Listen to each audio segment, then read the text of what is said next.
Fala, meus amigos, beleza? Eu acompanho política há muito tempo. Há tempo suficiente para reconhecer quando existe mais torcida do que análise.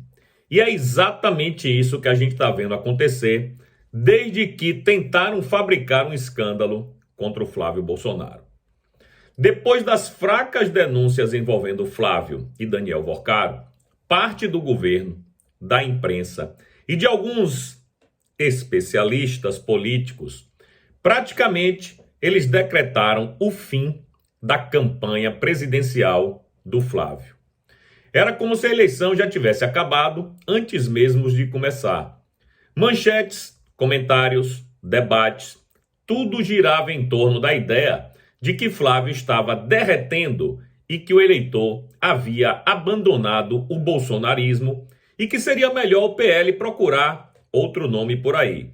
Quem sabe até a Michele. Mas aí veio o Datafolha. E a realidade não confirmou o roteiro que muitos estavam comemorando antecipadamente. Sim, óbvio, após uma semana de massacre midiático, Flávio sofreu desgaste, e isso é evidente. Houve queda numa pesquisa? Também. Houve arranhão na imagem e houve turbulência interna na campanha.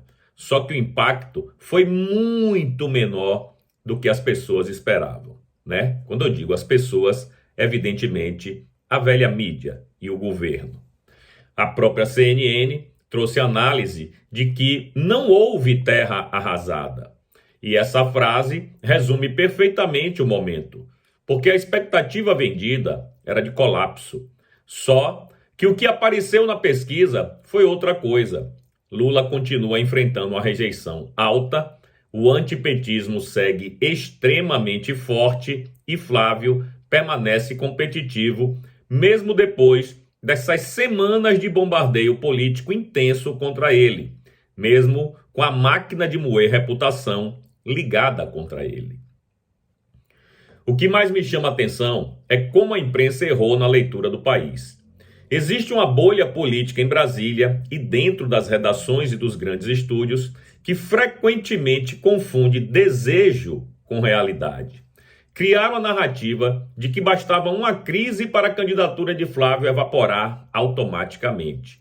Só que ignoraram um detalhe fundamental. Existe um eleitorado consolidado, resistente e profundamente contrário ao PT. Não só isso, existe também o bolsonarismo, que é fiel às suas raízes e fiel aos seus ideais. E os bolsonaristas sabem que esse escândalo fabricado pela mídia, na verdade, não é escândalo nenhum. E isso aparece nas pesquisas o tempo inteiro. Enquanto muitos comemoravam antes da hora, o eleitor comum continuava enxergando inflação, desgaste econômico, promessas não cumpridas e escândalos atingindo o próprio governo. O problema é que certos setores da imprensa passaram tanto tempo tentando convencer as pessoas de que Flávio estava acabado, que esqueceram de observar que Lula também continua extremamente vulnerável. Na prática, o Datafolha trouxe um choque de realidade, não para a direita, e sim para a esquerda. Mostrou que Flávio está longe de ser considerado fora do jogo.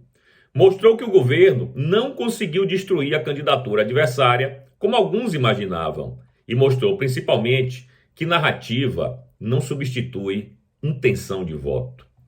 Talvez esse tenha sido o maior erro de todos.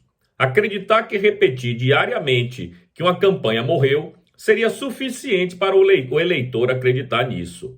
Mas a política real não funciona assim.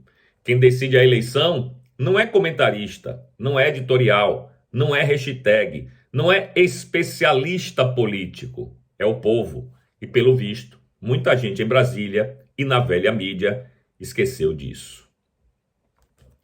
É isso, meus amigos.